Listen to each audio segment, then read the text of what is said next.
Are we at our time? Yeah, I'm going to go on for Mercury. It's one of the harder ones to get a focus or define. But just in going around it, you want to be watching for which comes first.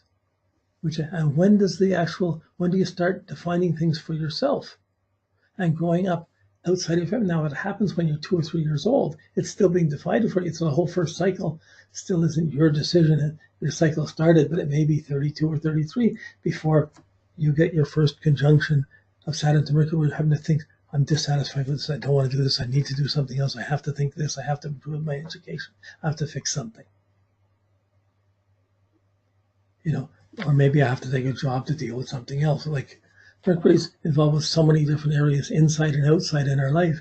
It's that processing of thinking, of making sense out of things that's being affected here. And you're seeing the limits of it or the handicaps of it. And you're being forced to have to either accept that and write and not be ambitious or just work to get it. So whether you accept it or not, these pressures are still going to go around every 7 years, 7, 8 years. So I'm going to leave the Mercury. It's still perhaps one of the least, it's noticeable, but it's hard to predict or work with. You almost have to, it's like an extra issue on top of the Saturn to the Sun, Saturn to the Moon. These are really vivid things. Here you see it.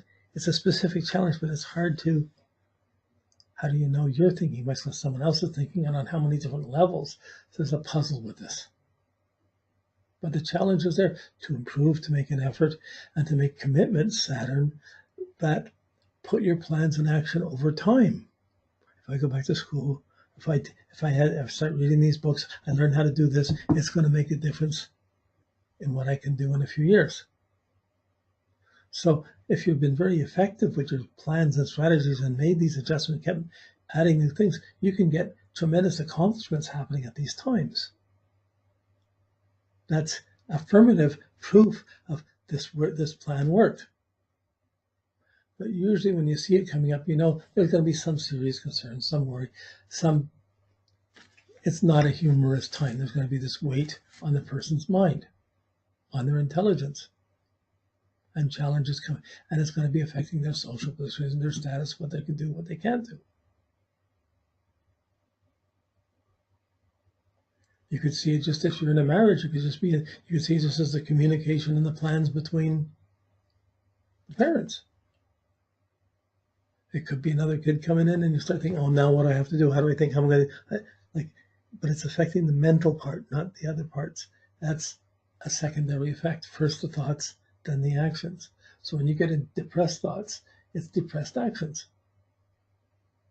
But when you're held back, it's hard to be cheerful and enthusiastic. So these are not the most humorous, laughing, fun-loving times. These are times when you're trying to figure things out, get a plan going, adjust the way you're thinking. Okay, I'm gonna switch now to Venus. It's with every planet, it's essentially the same thing. It's going to have its cycle, it's going to have its nature, and Saturn's going to come in and restrict it and challenge it. And in that restriction, what doesn't kill you makes you stronger. It's not really that extreme. It's just pressure comes in and you evolve, you refine things because of it. So Venus is a little more dramatic and easier to see than Mercury, or easier to work with than with Mercury. It's hard to predict exactly what it is. You can see the phase exactly and watch it happening, but to say exactly how someone's thinking and exactly how it's working is much harder with Mercury. With Venus is your sense of self-worth, your sense of beauty. It's how you make choice. It's the choices you make and the repercussions of the choices. It's what you're magnified. It's your magnet. It's not, Venus is never neutral. It's attraction and repulsion. It's magnetism. It's attract, repulse, like, love, hate, like, dislike, desire, disgust, be attracted to something, be repulsed by something. These are all Venus qualities. And you can like something 1 minute and you get too much of it and you can't stand it anymore. You got to get away from it. This is normal Venus pulsings. It can lead to envy or lust. If you don't get what you want, hell hath no fury than Venus being scorned. But everybody, male and female, has the Venus.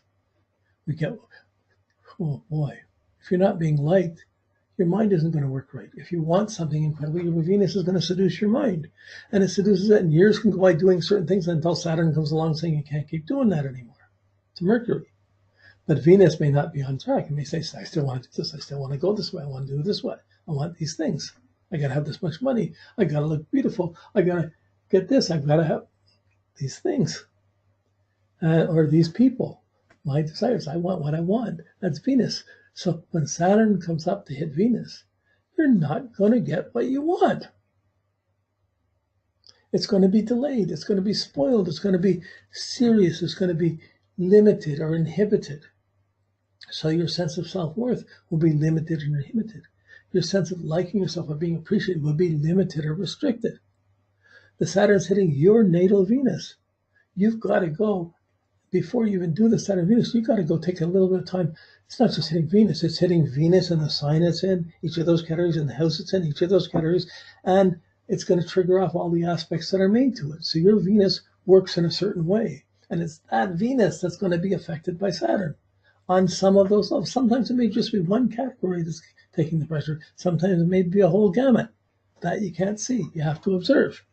But you need to be ready to go to these different levels as it comes up. So again, a lot depends whether you get which aspects you get first, the conjunction, the square, opposition, where your cycle starts. But you're really not. So when Saturn's conjunction your Venus, you're defining your values. You're redefining your values. You're defining what you like or what you don't like, or what you no longer like. And if you don't like this anymore, why are you putting up with it? Whoa. You love someone you don't love someone. You have money, have a job with money, and suddenly you're not getting paid enough for what you're doing. And you say, what am I putting up with? I'm not getting raises, I'm not being there. So the discontent is a prime factor. It can come from other things, but certainly Saturn on hitting it, making an aspect to Venus affects one's contentment and causes a lack of contentment, a lack of satisfaction, a worry about money, a restrictions about values, and not liking the choice. Or sometimes you make a choice at one edge, so you make some choice and you go on it and you go buy the big house. Well, 7 years later, or sometimes later, Saturn comes and hits the Venus and you don't want it anymore, or you can't afford the money to pay for it anymore. It's too difficult to pay for it. Too many trade-offs to make to get it. Have to do without so many other things to get it. Or you can choose to be with someone. You take your second, I didn't get who I want, I better marry this person because it's security. And you get that person, and all of a sudden you grow out of it and you say, what am I doing here? We don't even want to be together. And you're having to decide. Everyone, and anybody that's been married for 30 years, they've gone through 4 periods, about a year each, where they weren't satisfied. They weren't happy. They weren't being content, when they didn't want to be loved. Or they wanted to and they weren't being loved or appreciated. And sometimes, if you're thinking right, if you're worried, you can get through these things. They pass, but they force you to reassess. And as you don't evaluate something until it's no longer as valuable as it was, or you're not getting what you want from it. There's not some limitation coming up. It could be something, you're getting all the attention, and suddenly a brother or sister gets born, and suddenly you're not the only one getting all the attention. That's a big Venus rejection. And how you get through it, how you don't, how you deal with money, how beautiful you are, how well you like yourself, how confident you are in the things you want. All of these Venus factors. Venus is there trying to be all of it, trying to get everything I can. I like this, I want this, I need this, I can't stand this. No, we're making choices, thousands of choices each day. How we can wear hair, what we're going to wear, what we're going to comb, what we're going to look like, what we don't look like, positively and negatively. These choices accumulate and they become part of our karma, part of our psyche in time. So as these accumulate and Saturn comes along saying, you've either got too much or you haven't got enough, or you haven't looked at this. It creates a discontent, or a lack of values or restriction of values about things outwardly and about things inwardly and about yourself inwardly. And when you're discontent, it's almost impossible to be indifferent. I'm not getting on with this, is terrible, or I can't put up with this. It depends on your Venus, whether it's rejection, promote rage or repression or waste, or sort like depends which way it goes. But Saturn comes in, it makes you reevaluate relationships, love, sharing, money. All of these things are going to get, when you're in love, you throw money around and money comes. No, when you're not, it's difficult. You're not showing affections around and money isn't coming too easily. Money gets tight. So all the things of Venus, sharing, not sharing, giving, not giving, buying, not buying, having money, not having, getting what you want, not getting what you want, all of these things that are so primal in our being. That's Venus. It's very powerful. So when Saturn comes along and is saying, grow up, you're not good enough. You're playing in a musical instrument. You're not good enough. You're going to have to do it better. What? It's going to take money to do it better. It's going to take time. I don't want to do this. Sometimes you have to do some things you don't want to get out of a bigger not want, a bitter dislike, a bigger dislike. So when you're young, you're being encouraged. You're not being encouraged. You're getting what you want. You don't get what you want. So there's going to be restrictions on how you're appreciated or liked, or how you feel liked or don't feel liked as Saturn comes along. So in the early years, well, no matter what the aspect is, in the early years, you're going to have inhibitions and restrictions and doubts about how good you are or how talented you are not, or you can have an overconfidence and run into, think I can get everything, and suddenly you realize you can't. From you go to school and you can't just do all of that. Or so we're always running into different things. We're hiding. We can be having what we have and hiding away in our little castle to hold on to it, and be miserly and not going out to interact. So we can get narrow in our emotions internally, or we get limited in our emotional, social, cultural exchanges externally. We can make inner choices, outer choices. So first of all, anyone that's in a relationship or a running relationship is not going to be satisfied while this is going on. When that goes on, your discontent doesn't mean you judge the relationship and say, I gotta get out of here, or do you put up with it and try and get some money yourself, or do something for yourself to try and get around that bend and work with it. So if you start blaming or start doing, like, Venus is really irrational and stormy. So Saturn's saying, calm it down, and you can, if it's blocked outwardly, it can blow up inwardly. If it's blocked inwardly, it can blow up outwardly. So, but it shows. You can look at someone's face and see if they're happy or not in a second. See if they're content, see if they're smiling, see if they're sharing what they have.